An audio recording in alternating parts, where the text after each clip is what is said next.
his form and his mega salary. This was the same issue in the summer, kind of alluding to the fact that maybe if there was an offer this past summer, which again, Florian Plettenberg did kind of say last week, if there was a good offer, United would have talked about it, but there are no suitors. Man saying he's got to learn Arabic, bro. It's time to learn Arabic, bro. It's time to... Nah, you know what? I've got to give this manager like awesome levels of credit. Yeah, because what he did yesterday was such a strong message. And he's clever the way he's breaking it down and like telling us, the fan base, how to, or the media really, what's going on. Because let's have it right. Even if he tries to not say it, it's disciplinary. If you have to go to Carrington on the day of the Man United derby, on the day of the derby, you're in Manchester, you're in the same ends, bro. They tell you go and train and go home, and that's not disciplinary, you have to be smoking something. But the way he's delivered it to us is saying, you know what, it's not as serious, but it was serious.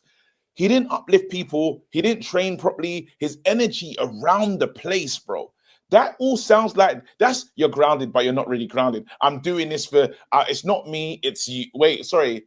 Sorry, it's not you, it's me. That's that breakup. That is honestly, it's and we have to just be clever to understand this is what this manager's done in this moment, but it worked.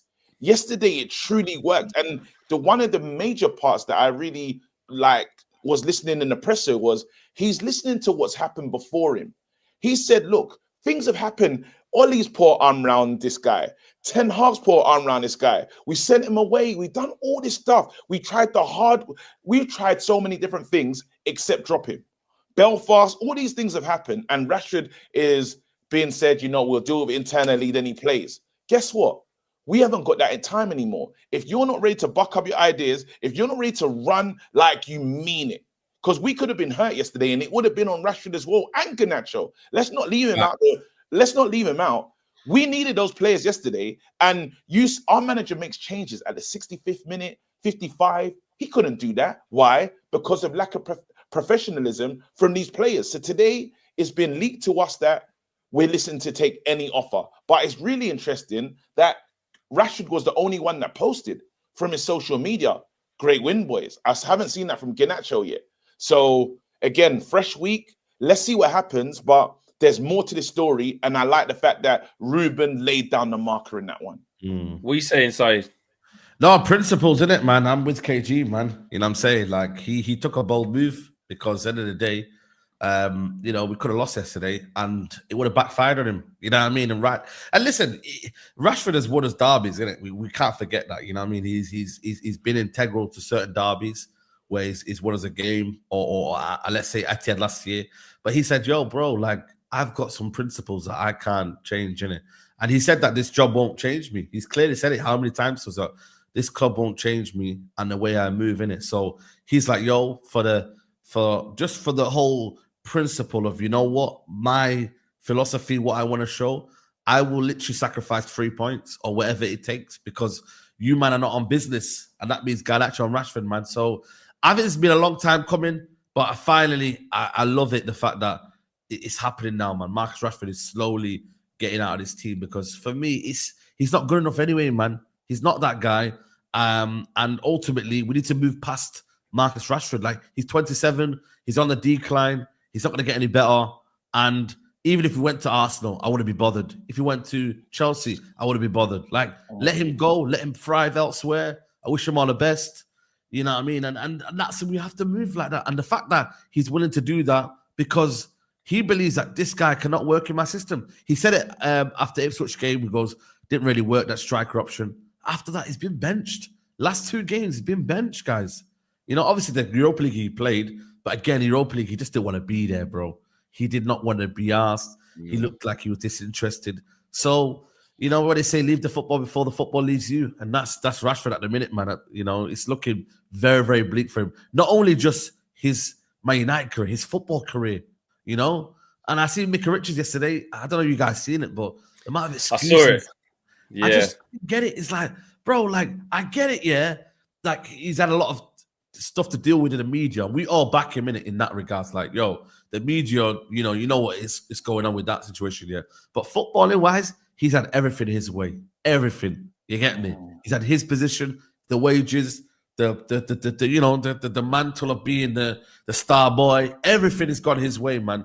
And unfortunately, he's not taking it. So for me, ta-ra, man. See you later. Good riddance.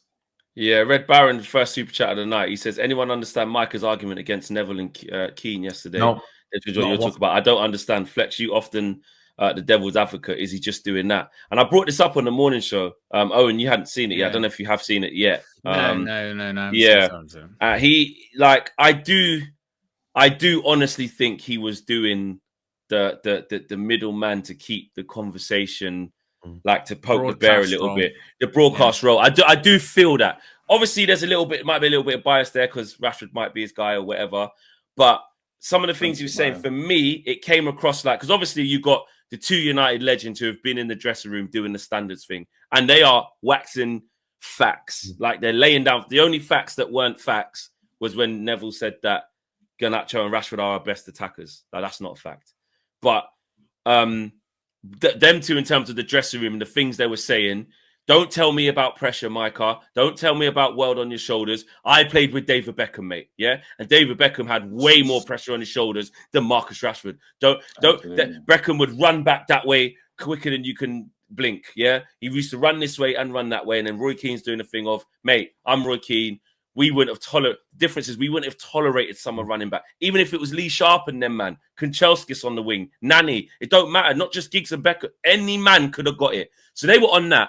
But I think for broadcasting purposes, if I'm honest, Michael was in the middle and he was doing the whole.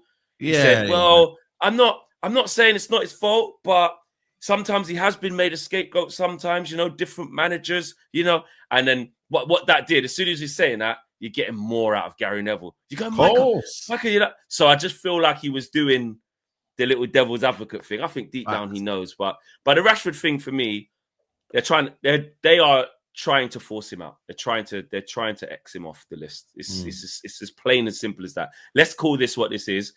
They are trying to move him on. The theories are coming out now about the summer, like saying who would have come in, this, that, and the other, and they can't do it. And they have definitely given man. Get some money. But the thing is who's going to take him? But they are offering him out now. They're basically saying 40 million, bro. 40 million, whatever it is, whoever wants to try. But the thing is that Rashford is in the situation now where you can also see that it ain't just form. Like something's wrong with him. That's what my thing is as well. The ability thing. Him, Flex. No. When I say that, I mean, well, we're seeing about the lifestyle, bro. Like he's living a bad lifestyle. They're saying off the pitch. He's doing things because look, that bit there. Where did it say, Owen? Can we go back to that bit there? What was that? This bit here. As it stands, there are no suitors due to his off-pitch behavior. His off-pitch behavior. There's a lot about what he's doing in his spare time. Yeah. So he's not living right. Something's not. I don't know. I've heard a lot of. I'm not going to come here and say I heard this, I heard that. I'll leave that for another thing, whatever. Yeah. But he's got problems. Yeah. He don't look right. He's gone. Like like when you look at him, he's off with the fairies. Like he's not present on Earth, bro. I think it's bigger than like he's just not good. Obviously, you need to move him on. But I'm looking at a guy. I'm going, your soul's left your body. You're gone. Like you don't look. I think vacant. I think though, Flex. This goes back to we ask for things, and then we get them, and then we complain that we're getting them.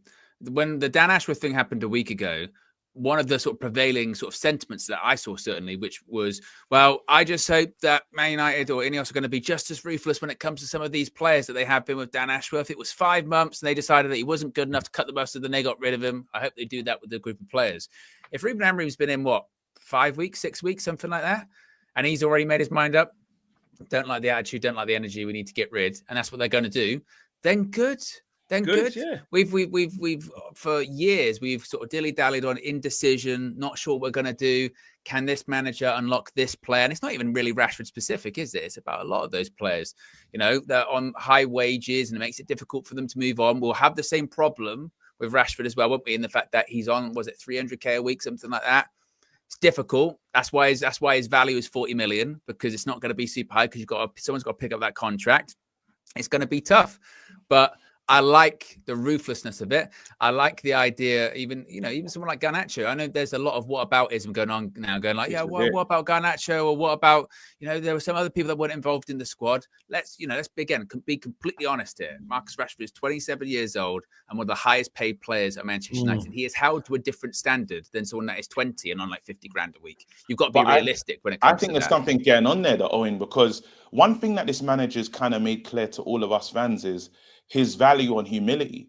Now, if you see the journey that he's been on, even when he was the manager at Braga before here, and he couldn't basically be the coach, right? He had to be he was the main coach, but he played the role of assistant trainer, sideman. So if this guy's always been able to stay in the side and really big people up, the fact that he gave Erik ten Hag and Ruud van Nistelrooy credit for their job with Ahmad is nothing. That is the sign of humility. But then now you look at what he said about Mason Mount. He loves Mason Mount. Again, humble. There's a lot of players that he's really going to be drawn towards and likes their humble and professional scope to the game. Then you look at two other players that don't scream out humility. What say you on the revelations today, and in the Guardian about he's on the sale list, they're trying to get him out of there, and just Rashford's future in general? Yeah, well, it's no surprise to everybody my opinion on Marcus Rashford for obvious reasons. I can definitely say I have been one of them that humility has not been on the right end of, as such, you could say, I think, along them lines. But one thing I picked up in all of this is what Ruben Amorim said, and you've seen that little rhyme he did, the way you eat, the clothes you wear, the way he was saying it was brilliant. It was like he was singing a song to everyone, but little things. And he said to the journalists, and I think it was Disco Dave from the Mirror, he said, if you see you see the game through my eyes, if you understand how I think and what I see around everywhere, then you will understand where I'm going with this and the culture that he wants to set and everything like that. And automatically I'm thinking back to little moments, throwing the gloves on the floor when the physio is just there, just pass them to him. He's picking up on absolutely everything that's going on within the club. And this, to me, just sends the clearest message. He is ready to clear the decks. He's ready to make that mark. And even if you are not sold, even if you can't be sold because of your wages or no one will buy you, you're not necessarily guaranteed to be in this squad. So the out that these players had before has gone. So they're not just going to walk straight into this side. Remember Ten Hag last season, we're going to keep playing Rashford. He will come good. He will come good. They automatically just think they're going to walk into the side. Well, that's just been stopped instantly. For a Manchester lad who has got an half-decent record in the Manchester derby, let's not forget, to be dropped out of the squad in Ruben Amorim's first derby, the biggest game of the season, and to be not even in and around that, if that's not the biggest wake-up call and slap in the face, I mean, how many more does he need? He's not anywhere near the England squad. He's been hauled off by Van Nistelrooy, a United legend, after 50 minutes nearly every game. He had his chance in the starting lineup with Ruben Amorim. Owen just alluded to it there. 2 press conferences in, he's calling him out. Next thing, I just said it then, the derby, you're out of the squad completely. Then, honestly, there's no hope for Marcus Rashford at all if he doesn't jump onto this. And you can understand what he's saying, where he's saying everyone gets a clean slate today, they're back in training, everything's all right. We all know that that's just fluff for the cameras and what he won't say in a press conference after a game, after the derby. He is ready to axe him. It's clear as day. He doesn't like him. And he's just watching what everyone else is watching now. He sees it. He understands it.